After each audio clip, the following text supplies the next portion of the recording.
Сәлем достар. Бүгінгі бейнероликте біз present simple жағын өтетін боламыз. Ал ендеше бастайық. Present simple немесе жай осы шақ ең жиі қолданылатын әрі түсінуге оңай грамматикалық шақ. Оның формуласы subject plus verb немесе бастауыш және субъект қосылған етістік. I work. Мен жұмыс жасаймын. You study. Сен оқисың. We love. Біз жақсы көреміз. They read. Олар оқиды. Ал үшінші жақ есімдіктері үшін біз етістікке S және ES жұрнағын жалғаймыз.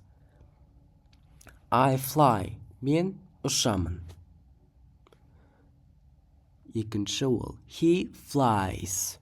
Ол ұшады. He деген ол ұл бала. I play. Мен ойнаймын. She plays. Ол қыз бала ойнайды.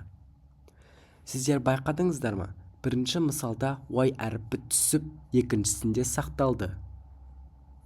Яғни, егер Y-дың алдында дауыссыз дыбыс тұратын болса, біздің жағдайда ол L, онда Y әріпі I-ға ауысады да, және ES жалғанады. Мен біріншісінде I fly дедім, ал екіншісінде he flies, яғни ол ұл бала ұшады. Ал егер де Y дауысты дыбыстан кейін орналасса, онда Y өзгермейді. Және оған тікелей ES жалғауын жалғай береміз. Оған мысал tries, cries, lies, studies және тағы да басқалары. Қазақ тіліндегі және ағылшын тіліндегі етістіктерді жіктеуін салыстырайықшы. Мысалы, жеу. Қазақ тілінде жеу. Мен жеймін, сен жейсің, сіз жейсіз, ол жейді, біз жейміз. Сіздер жейсіздер, олар жейді болады. Ал ағылшын тілінде бізге білу керек зат ол I eat деген етістік. I eat, you eat, he eats, she eats, it eats, we eat, you eat, they eat. Сұраулы сөйлемдер қалай құрастырылады? Сұраулы сөйлем құрастыру үшін бірінші және екінші жақ есімдіктерінің алдына do көмекші етістігін қоямыз.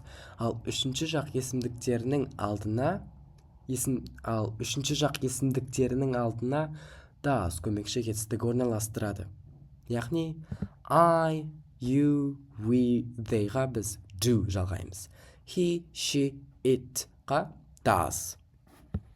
Мысал, do you like pizza? Сен пиццаны ұнатасың ба? Does he speak German? Ол немісше сөйлей ала ма? Және де болымсыз сөйлемдер. Біз болымсыз сөйлем жасау үшін do, does және not көмекші етістіктерін қолданамыз. Ал do not бізде don't болып қысқарады. Ал does not бізде doesn't болады. Present simple немесе жай осы шақта жиі қайталанатын тұрақты әдеттегі іс әрекеттерді сипаттағанда қолданамыз. Мысал, I brush my teeth twice a day. Мен тісімді күніге 2 рет жуамын. I do exercises every morning. Мен таң сайын жаттығулар жасаймын. They travel to their house every weekend. Олар әр демалыс сайын қала сыртындағы үйіне барып тұрады. I often go to the park. Мен саябаққа жиі барамын.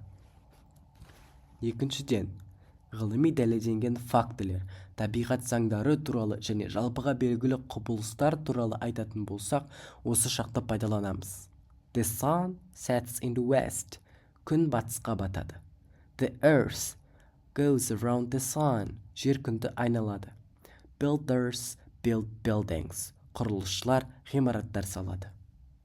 Үшіншіден, кестеге сәйкес орындалатын іс әрекеттер. Мысалы, The bus goes every 50 minutes. Бұл автобус жұмысы кестеге сәйкес, яғни әр 15 минут сайын жүріп отырады. Garbage truck comes every Thursday. қоқыс тастағыш әр бейсенбі сайын келеді.